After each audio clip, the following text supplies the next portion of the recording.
Assalamu alaikum. Welcome back to my channel. So today I'm reading an important passage that is about of my roots.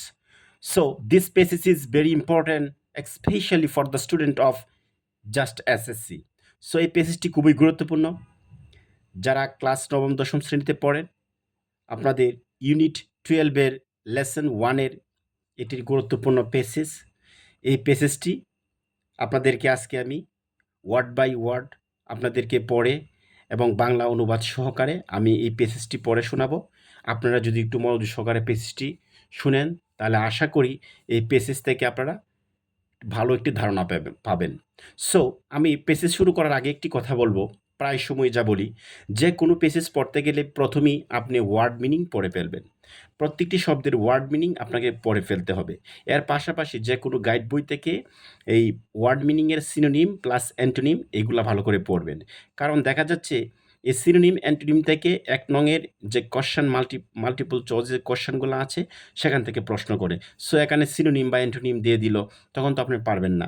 এখন আপনি যদি আগে একটু পড়ে রাখেন, সিনোনিম অ্যান্টোনিমগুলো পড়েন, তাহলে ইজিলি কিন্তু আপনি আনসারটা করতে পারবেন, আদারওয়াইজ পারবেন না।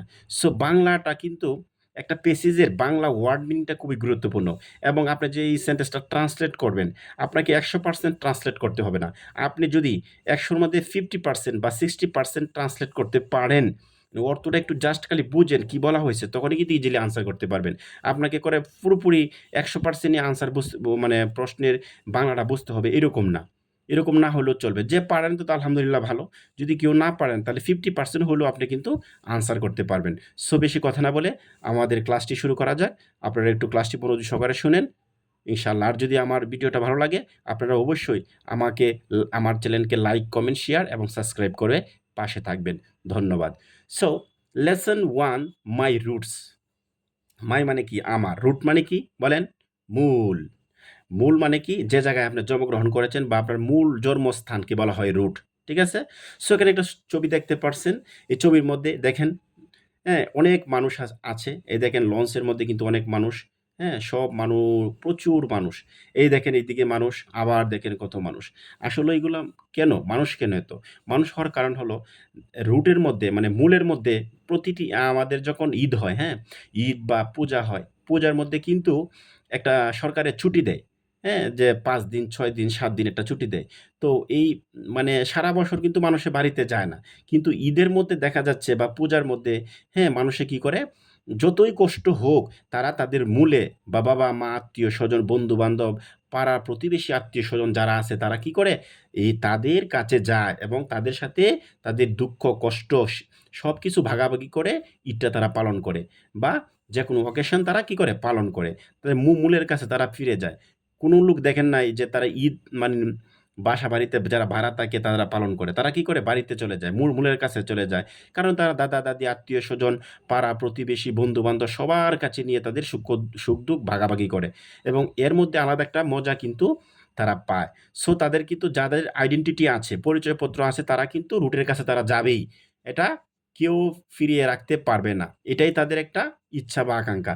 সো এই সম্পর্কে কিন্তু মূলত এই পেসেজটা দে লেখা। ঠিক আছে? সো আমরা পেসেজটি পড়ব ওয়ার্ড বাই ওয়ার্ড। আপনারা পেসেজটি একটু পড়বেন। সো ওয়ার্ড বাই ওয়ার্ড আমরা পড়ব। আর আপনারাও একটু সুন্দর করে আমার সাথে একটু দেখবেন। ইনশাআল্লাহ পেসেজটি বুঝতে পারবেন। সো শুরু করা যাক। Read the following text. Read মানে কি? পড়েন। দ্য ফলোইং টেক্সট মানে নিচের অনুচ্ছেদটি আপনারা কি করেন? খুব মনোযোগ সহকারে পড়েন। দেখেন কি বলা হইল? Eid is the main religious festival of the Muslims in Bangladesh. So Eid হয় দ্য মেইন মানে প্রধান, রিলিজিয়াস মানে কি? উৎসব, রিলিজিয়াস মানে কি? ধর্মীয়, ফেস্টিভাল মানে কি? উৎসব, অফ অফ মানে এর, ঠিক আছে? একটা প্রেপোজিশন। কাদের? দ্য মুসলিমস, মুসলিমদের কি? একটা ধর্মীয় উৎসব ইন বাংলাদেশ, বাংলাদেশের মধ্যে, ঠিক আছে? সো বেসিক্যালি কি বলতে পারি? ঈদ বাংলাদেশের মুসলমানদের প্রধান একটা ধর্মীয় উৎসব। ঈদ মিনস, এখন ঈদ বলতে আমরা বুঝি কি? বুঝি বলেন? Eid means happiness. এটা ঈদ বলতে আমরা বুঝি কি? আনন্দ। এভরিওয়ান ওয়ান্টস, প্রত্যেকে চায় টু শেয়ার দিস হ্যাপিনেস, প্রত্যেকে কিন্তু চায় যে এই আনন্দ ভাগাভাগি করতে। শেয়ার করতে মানে কি? ভাগ করে নিতে চায়। প্রত্যেকেই তাদের আনন্দ কি করে নিতে চায়? ভাগ করে নিতে চায়। সো সুতরাং মোস্ট অফ দ্য পিপল, সুতরাং নানার মানে most of the people who are living outside their homes for difference reason have strong strong desire to get back home during the Eid vacation. এই যে সেন্টেন্সটা পড়লাম, এখন আমি একটু ভেঙে ভেঙে বলবো, তাহলে সহজে বুঝতে পারবেন। So most of the people, অধিকাংশ লোকজন, হু আর লিভিং, অধিকাংশ লোকজন মানে কি, যারা বসবাস করে আউটসাইড, কোথায় বাস করে, অধিকাংশ লোকজন যারা বসবাস করে আউটসাইড মানে বাহিরে, দেয়ার হোমস তাদের নিজস্ব বাড়ির বাহিরে যারা বসবাস করে, ফ্রম ডিফারেন্স রিজন বিভিন্ন রকমের কারণে তো অনেকেই বাহিরে বাস করে, হ্যাভ এ স্ট্রং ডিজিয়ার তাদের কি আছে, একটা ইচ্ছা বা আকাঙ্ক্ষা আছে, টু গেট ব্যাক তারা ফিরে যাবে হোম বাড়িতে, during the Eid vacation. Eid vacation যখন ঈদের একটা ছুটি হবে, তখন তারা প্রত্যেকেই একটা ইচ্ছা আকাঙ্ক্ষা থাকে, তারা বাড়িতে ফিরে যাবে। ঠিক আছে, এজ এ রেজাল্ট, যার ফলাফল, এজ এ রেজাল্ট মানে ফলশ্রুতিতে বা ফলাফলে। ঠিক আছে, এজ এ রেজাল্ট এটা একটা phrase. As a result there is a mad rush to board bus, মানে এ ফলাফলে কি হয়, ম্যাড রাশ, রাশ শব্দের তো হলো ভিড় আর কি, একটা ভিড় জমে কোথায়, বোর্ড বাস ট্রেন আর লঞ্চের মধ্যে প্রচুর মানুষ থাকে, ফর গোয়িং হোম তারা যখন বাড়িতে যায়, তখন এই বাস, হ্যাঁ এগুলার মধ্যে কি থাকে, বাস লঞ্চ ট্রেনের মধ্যে প্রচুর মানুষের একটা কি থাকে, ভিড় থাকে।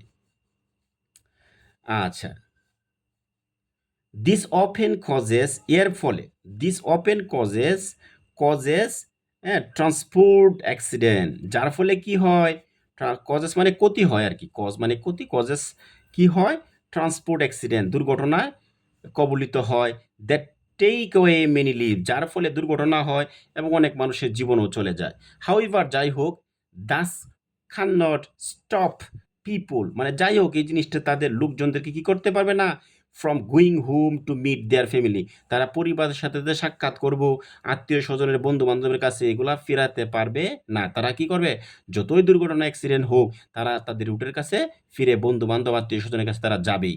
হোয়াট মেক্স মানে what makes people rush for their home in spite of serious hazard, যত রকমের ঝুঁকি বা বিপদ আসুক না কেন, তারা কি করবে, তারা তার সত্ত্বেও তারা যাবে।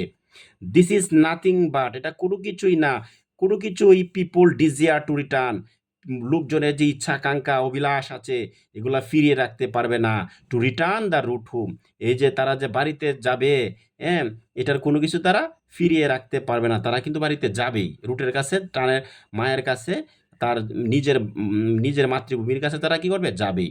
So human, do human being have root like the trees, তুমি কি চিন্তা করো বা তুমি কি ভাবো যে ডো হিউম্যান বিং, তুমি কি ভাবো যে মানব জাতি have a root like the trees, গাছের রুটের সাথে, মানে তুলনা করছে যে গাছের রুটের সাথে মানব জাতিটা কি করছে, একটু তুলনা করা হয়েছে, শিকড়ের সাথে তুলনা করা হয়েছে গাছের।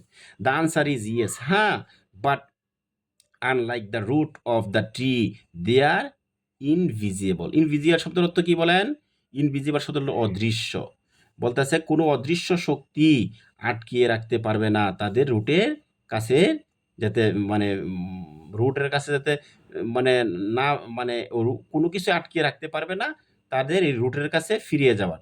ঠিক আছে, দে লাই ইন আওয়ার মান, কারণ দে লাই ইন আওয়ার মাইন্ডস, তারা আমাদের মনের ভিতরে আছে।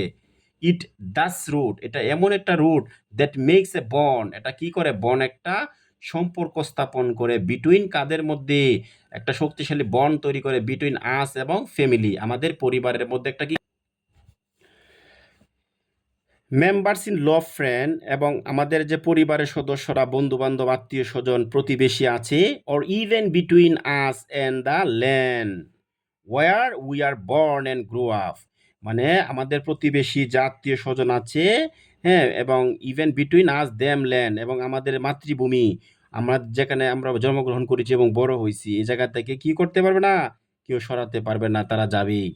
In that senses our families, আমাদের পরিবার, আওয়ার ল্যান্ড অফ বার্থ, আমাদের জন্মস্থান, আত্মীয় স্বজন, আওয়ার কালচার, আমাদের সংস্কৃতি, ট্রেডিশন ঐতিহ্য, আর সারাউন্ডিংস আর আওয়ার রুট, এইগুলাই হলো আমাদের মূল বা রুট। কি কি রুট, আমাদের কি বলেন, এগুলো আমাদের আশেপাশে যে আমাদের কালচার সংস্কৃতি এবং আশেপাশে যা কিছু আছে সবগুলাই কি আমাদের রুট বা মূল।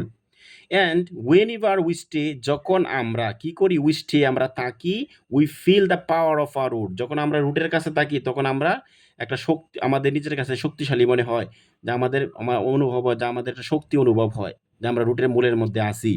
ইটস আওয়ার রুট, এটাই আমাদের মূল, দ্যাট ডেভেলপ আওয়ার আইডেন্টিটি, যেটা আমাদের কি করে পরিচয়পত্রকে, identity make us what we are, আমরা যে কি ছিলাম এই আইডেন্টিটিতে আমাদের প্রকাশ করে, ঠিক আছে, এটা উন্নত করে প্রকাশ করে দেয় আমরা ওই জায়গার। ওয়েন যখন উই লুজ দ্যাট বন্ড, যখন আমরা হারিয়ে ফেলি আমাদের এই বন্ড, মানে আমাদের বন্ডটা হারিয়ে ফেলি, সম্পর্ক চুক্তিটা আমরা হারিয়ে ফেলি, উই বিকাম রুটলেস, আমরা কি হয়ে পড়ি, রুটলেস হয়ে পড়ি। রুটলেস মানে কি বলেন, রুটলেস শব্দের অর্থ হলো কি শিকড়বিহীন হয়ে পড়া, আমরা শিকড়বিহীন হয়ে পড়ি যখন আমাদের মূল না থাকে, বাসস্থান, জন্মস্থান, জন্মভূমি না থাকে, তখন আমরা রুটলেস হয়ে পড়ি, শিকড়বিহীন হয়ে পড়ি। হিউম্যান বিং, মানব জাতিরা, who who do not have any root আর নন আইডেন্টিটি, যদি মানব জাতির কি থাকে না, হ্যাভ এনি রুট, যদি তাদের কোনো মূলই না থাকে, আর নট আইডেন্টিটি, তাদের কোনো নন আইডেন্টিটি, তাদের কোনো পরিচয়পত্রই থাকে না। ইন আদার ওয়ার্ডস, অন্য কথায় বলা যায়, they don't have an identity, তাদের কোনো পরিচয়পত্রই থাকে না।